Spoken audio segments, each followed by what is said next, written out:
मैंने भी काफी सारी गलतियां करी थी अपनी क्लिनिक खोलते समय। And in this video I want to tell you everything I learned from my experience of running a clinic since last 2 years। मैंने कई ऐसे डॉक्टर्स देखे हैं जो जल्दीबाजी में बिना प्लानिंग के क्लिनिक खोल लेते हैं और बाद में पछताते हैं। Hi, I am doctor Vishal and this is my life after the 9 to 5। Starting your own clinic is a major commitment of time and money. इसलिए शुरू करने के पहले you should be clear with 3 things. Number 1 कि आप क्यों clinic खोलना चाहते हैं, आपकी क्लिनिक खोलने का पर्पस क्या है, व्हाट इज योर व्हाई। जितनी आपके मन में क्लैरिटी होगी कि आप क्लिनिक क्यों खोलना चाहते हैं, उतने अच्छे से आप प्लानिंग कर पाएंगे। Some very good reasons for starting your own clinic इसके आप कोई ऐसा ट्रीटमेंट प्रोवाइड करना चाहते हैं जो कि आप अपने प्रेजेंट हॉस्पिटल में नहीं दे पा रहे हैं, या मान लीजिए कि आप जिस हॉस्पिटल में काम करते हैं वो आपके ऊपर बहुत प्रेशर डालता है कि आपको टारगेट्स पूरे करने हैं, पेशेंट एडमिट करने हैं, या वो आपकी सैलरी नहीं बढ़ा रहे हैं, या आप कुछ सालों से जॉब कर रहे हैं एंड अब आपको आगे कोई ग्रोथ नहीं दिखाई दे रही है। क्लिनिक शुरू करना एक कोई छोटे बिजनेस को शुरू करने से कम नहीं। एंड हमारे दिमाग में हमेशा चलते रहना चाहिए कि आपको क्या यूनिक बनाता है। हालांकि मैंने देखा है कि लोग ज्यादा बिना सोचे समझे भी क्लिनिक खोलते हैं जस्ट बिकॉज दूसरे डॉक्टर्स खोल रहे हैं, या फिर वो अपने जॉब में बोर हो गए हैं, या वो दूसरे डॉक्टर्स की लंबी गाड़ी एंड आलीशान मकान देख के इम्प्रेस हो जाते हैं। तो अगर ऐसे कुछ कारणों की वजह से आप क्लिनिक खोलेंगे तो there are very high chances कि आप फ्रस्ट्रेट हो जाएंगे। So before we move ahead in the video, take a pen and paper and think about what are your reasons for opening up a clinic. And अगर आपके दिमाग में कोई कारण नहीं आ रहा है तो it means that you still need more experience. Experience gain करने के लिए आपको ऐसे डॉक्टर्स के साथ समय बिताना चाहिए जो कि आपकी जर्नी में 5 या 10 साल आपसे सीनियर है। आप उनके असिस्टेंट बन जाओ या फ्री में ऑब्जर्वरशिप कर लो लगभग 3 महीने या 6 महीने के लिए। उसमें आप काफी सारी चीजें समझ जाओगे। छोटी छोटी चीजें जैसे आपकी क्लिनिक का एम्बियंस कैसा है, क्या वहाँ पे शांति से बैठ सकते हैं, आपके रिसेप्शनिस्ट अच्छे से बात करते हैं या नहीं, वेटिंग पीरियड तो बहुत ज्यादा नहीं है, वहाँ पे एसी है या नहीं है। इनसे भी डिसाइड होता है कि मरीज आपके क्लिनिक में आके बैठना चाहेगा या नहीं। उनकी छोटी छोटी चीजों को सॉल्व करने का एज ए क्लिनिक ओनर हमें कोई भी मौका नहीं छोड़ना चाहिए। आई मेक श्योर कि क्लिनिक में थोड़ा बहुत चाय का सामान, एक बेसिक रूम फ्रेशनर वगैरह हो। मुझे किताबों का शौक है इसलिए मैंने एक छोटा सा बुक शेल्फ भी बना के रखा है। एंड मैंने एक्चुअली देखा है कि पेशेंट्स जब फ्री होते हैं तो वो बैठ के किताब पढ़ रहे होते हैं, उन किताबों की फोटो खींच रहे होते हैं। एक बार आपको ये सारी चीजें समझ आ गई तो we can move to the next step which is how to set up your clinic. अगर आप नए नए प्राइवेट प्रैक्टिस में कदम रख रहे हैं तो आपको 3 चीजें याद रखनी चाहिए। You should B approachable, affordable and available. Approachable का मतलब होता है कि आपकी क्लिनिक की लोकेशन ऐसी जगह पे होनी चाहिए जहाँ पे कि मरीज आसानी से पहुंच पाए। देख सकते हैं मेरी क्लिनिक एक बहुत ही सेंट्रली लोकेटेड एरिया में है। ये एकदम बीच चौक पे है।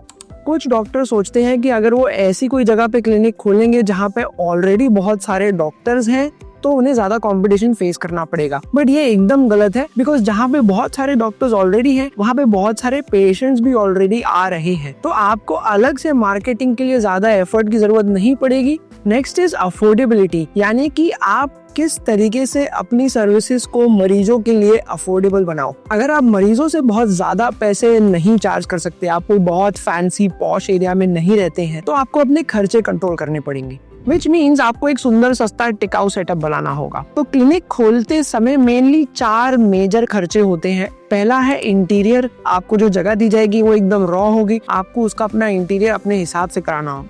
Second is equipment. आपकी क्लिनिक में आपकी जरूरत के हिसाब से कौन कौन से इक्विपमेंट होंगे। Third is furniture. ये जो चेयर्स रखी हुई है, जो एग्जामिनेशन टेबल्स वगैरह है, ये मेडिकल फर्नीचर है, जनरल फर्नीचर है, ये सारे फर्नीचर के खर्चे।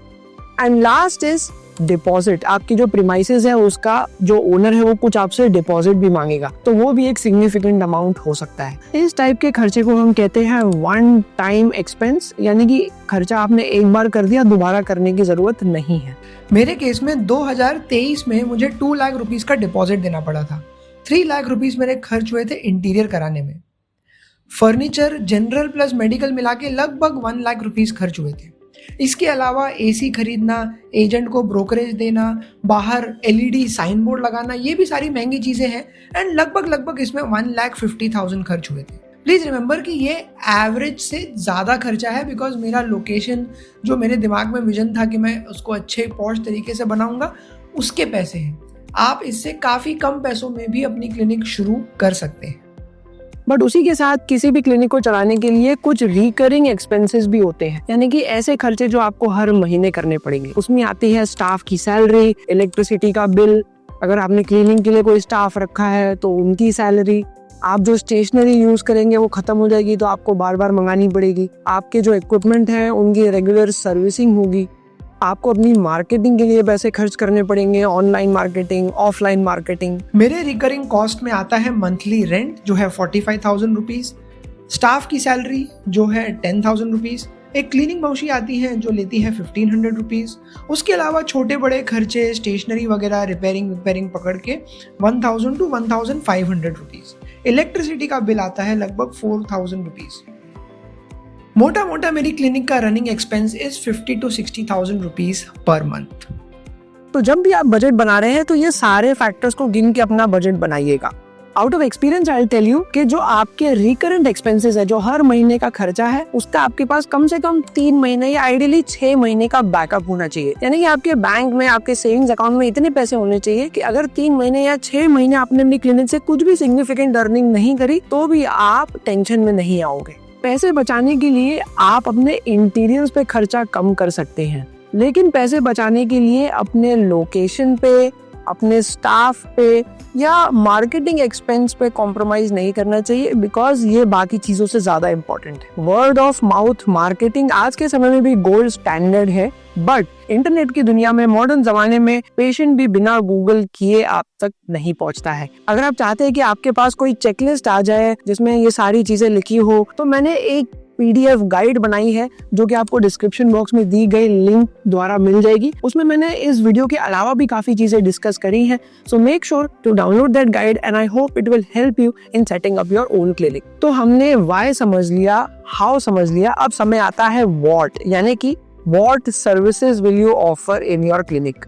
अब सबसे बड़ी गलती जो मैंने करी थी कि मैंने अपने क्लिनिक स्पेस को बहुत ही बेहतरीन कंसल्टिंग स्पेस बनाया, and with time I realised कि पेशेंट्स सिर्फ आपका ओपिनियन जानने नहीं आते हैं, उन्हें तुरंत ट्रीटमेंट चाहिए होता है। So it is better to open a clinic जहाँ पे कि आप छोटे प्रोसीजर्स भी कर पाओ या एटलीस्ट डे केयर सर्विसेज आपके पास अवेलेबल हो। सेकेंड जो चीज आप कर सकते हैं कि आप ऐसे डॉक्टर्स के साथ पार्टनरशिप कर सकते हैं जो कि आपकी ब्रांच से रिलेटेड है। फॉर एग्जाम्पल, अगर कोई ऑर्थोपेडिक सर्जन है तो वो फिजियोथेरेपिस्ट के साथ पार्टनरशिप कर सकता है। या तीसरा ऑप्शन है कि आप क्लिनिक ही ऐसी बनाएं जिसको कि आप पॉली क्लिनिक की तरह मार्केट करें। ये सारे अलग अलग कंसल्टेंट्स हैं जो मेरी क्लिनिक में आते हैं। इसका फायदा ये होता है कि डॉक्टर्स आपस में पेशेंट्स को रेफर कर सकते हैं, आपकी एक टीम जैसी बन जाती है जो कि साथ में जाके ट्रीटमेंट दे सकती है।